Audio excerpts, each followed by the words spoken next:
জাতিসংঘ কি তার অবস্থান বদল করেছে বাংলাদেশের রাজনীতির ক্ষেত্রে? জাতিসংঘ কি এখন আওয়ামী লীগের পক্ষে কথা বলছে? এরকম কিছু কিছু প্রশ্ন উঠলেও এর উত্তর মেলানোটা খানিকটা জটিল। এই কথাগুলো এ কারণে বলছি যে জাতিসংঘের মানবাধিকার বিষয়ক কাউন্সিলের 59তম অধিবেশন, যেটি 16 জুন অনুষ্ঠিত হলো, সেখানে সংস্থাটির chairman Volker Turk Awami League সম্পর্কে মন্তব্য করেছেন। সেটা হচ্ছে এরকম যে রাজনৈতিক দল ও সংগঠন নিষিদ্ধকরণের আইনের সংগঠন, মতপ্রকাশ ও সমাবেশের স্বাধীনতাকে সীমিত করে। যদিও ভলকার তুর্ক তার বক্তব্যে আওয়ামী লীগ শব্দটা উচ্চারণ করেনি, তবে আওয়ামী লীগের বিচার বা সংগঠন হিসেবে আওয়ামী লীগকে দায়ী করা যায় কিনা, নিষিদ্ধ করা যায় কিনা, এইসবের জায়গা থেকে তো সরকার আইনের সংশোধন করেছে এবং বাংলাদেশ শব্দটা উচ্চারণ করেছে। সেই জায়গা থেকে প্রশ্ন, যদি তাই হয়ে থাকে ভলকার তুর্কের বক্তব্যটি এমন, তাহলে তার বক্তব্যে সরকার কতটা গুরুত্ব দিবে? যেখানে আমরা দেখছি জুলাই আগস্ট হত্যাকাণ্ডকে কেন্দ্র করে জাতিসংঘের যে রিপোর্ট, সেই রিপোর্টে যে 1400 মানুষ হত্যার কথা বলা হয়েছে, সেটিকে সরকার যথেষ্ট গুরুত্বের সঙ্গে নিয়েছে। শুধু গুরুত্ব নয়, পুঁজি হিসেবে গ্রহণ করেছে এবং সেটিকে কেন্দ্র করেই আওয়ামী লীগের বিচার বা আওয়ামী লীগের সাবেক নেতাকর্মীদের বিচারে উদ্যোগী হয়েছে, বেশ শক্তিশালী হয়েছে এবং এটিকে আওয়ামী লীগের অপকর্মের বিরুদ্ধে একটি বৈশ্বিক স্বীকৃতি হিসেবে মনে করছে সরকার। কিন্তু এই ধরনের মন্তব্য, ওই যে রিপোর্টটি জাতিসংঘ দিয়েছিল, সেই রিপোর্টের শেষাংশেও কিন্তু বলা ছিল যে জাতিসংঘ তাই বলে কোনো রাজনৈতিক সংগঠনকে নিষিদ্ধের পক্ষে মত ব্যক্ত করে না। সরকার সেদিকে তাকায়নি। আবার ভলকার তুর্ক যে বক্তব্যটি দিলেন, সেটি সরকারকে খানিকটা চাপের মুখে ফেলতে পারে। আমরা জানি জাতিসংঘের ভূমিকা কতটুকু কার্যকর এই বিশ্বে, তারপরও তার যে কোনো কর্মকাণ্ড বা মন্তব্য একটি বৈশ্বিক প্রভাব হিসেবে কাজ করে, এটুকু ধরে নেওয়া যায়। কিন্তু জাতিসংঘের যে বিতর্কিত অ্যাক্টিভিটিস বাংলাদেশের ক্ষেত্রে বা বিভিন্ন সময় বিভিন্ন ধরনের স্ববিরোধী মন্তব্য, সেগুলো আমাদের একটু মনে করিয়ে দেওয়া দরকার। তার কারণ আওয়ামী লীগের সময় যে একের পর এক প্রহসনের নির্বাচন অনুষ্ঠিত হয়ে আসছিল, বিশেষ করে 2024 7 জানুয়ারি নির্বাচনের আগে জাতিসংঘের যে ভূমিকা ছিল, যেই সরব উচ্চকিত তাদেরকে দেখেছিলাম একটা ফ্রি, ফেয়ার এবং ইনক্লুসিভ নির্বাচনের ক্ষেত্রে, ডক্টর ইউনূস সরকার আসার পরে এই পর্যন্ত নির্বাচন সম্পর্কে পশ্চিমা বিশ্বের অংশ হিসেবে জাতিসংঘ টু শব্দটি করেনি। বরং জাতিসংঘের বাংলাদেশস্থ যিনি আবাসিক সমন্বয়কারী গোয়েন লুইস, তিনি গত 4 জুন যে মন্তব্য করেছেন সেটি আপনারা জানেন। তিনি বলেছেন যে অন্তর্ভুক্তিমূলক নির্বাচন মানে রাজনৈতিক দলের নয়, সব জনগণের অংশগ্রহণ, এবং তার এই বক্তব্যটি দেশে এবং বিদেশে যথেষ্ট সমালোচনার জন্ম দিয়েছিল। আওয়ামী লীগ নিষিদ্ধের বিষয়েও গোয়েন লুইস একটি মন্তব্য করেছিলেন, সেটি হচ্ছে যে দেশের পরিস্থিতি হিসেব করে আওয়ামী লীগের নিষিদ্ধের রাজনৈতিক সিদ্ধান্ত নিয়েছে সরকার, অতএব এই বিষয়ে তাদের কিছু বলার নেই। আবার ভলকার তুর্ক বললেন, এবং এর আগে জাতিসংঘের যে রিপোর্ট, সেই রিপোর্টেও বলা ছিল যে কোনো ধরনের কোনো রাজনৈতিক সংগঠন নিষিদ্ধকে তারা সমর্থন করে না।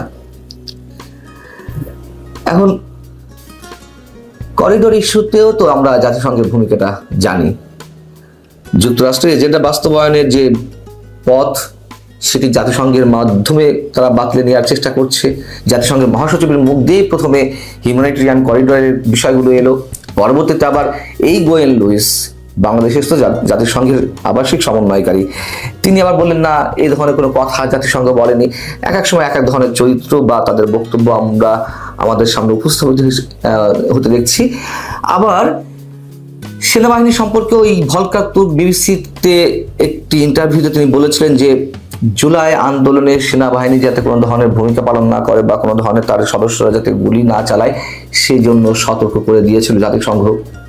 বা ভলকার তুর্ক তিনি এটি নিজে নাকি আমাদের সেনাপ্রধানকে বলেছিলেন, যদিও সেনাবাহিনীর পক্ষ থেকে তার প্রতিবাদ জানানো হয়েছিল।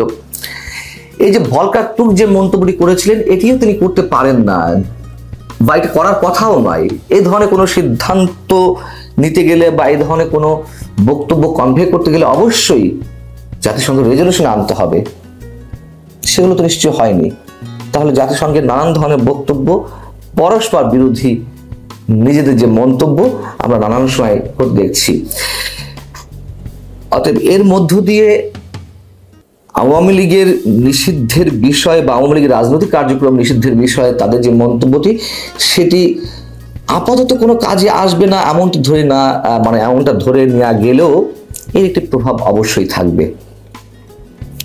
আর যে বিষয়টি একই সঙ্গে তুলে ধরা দরকার, সেটি হচ্ছে বাংলাদেশের জাতিসংঘের মানবাধিকার বিষয়ক হাই কমিশনার একটি কার্যালয় খোলার বিষয়ে ভলকার তুর্ক 16 জুন একই সময়ে তার বক্তব্যে বলেছেন যে তিনি আশা করছেন যে এই সংক্রান্ত বাংলাদেশের সঙ্গে যে চুক্তি রয়েছে সেটি খুব দ্রুত বাস্তবায়ন হবে। এটিও একটি বিতর্কিত বিষয়। এবং একটু বলে রাখি যে সরকারকে একটা চাপের মুখে রাখতেই আবার এই ধরনের মন্তব্য করেছেন কিনা রাজনৈতিক সংগঠনের কার্যক্রম নিষিদ্ধের বিষয়ে।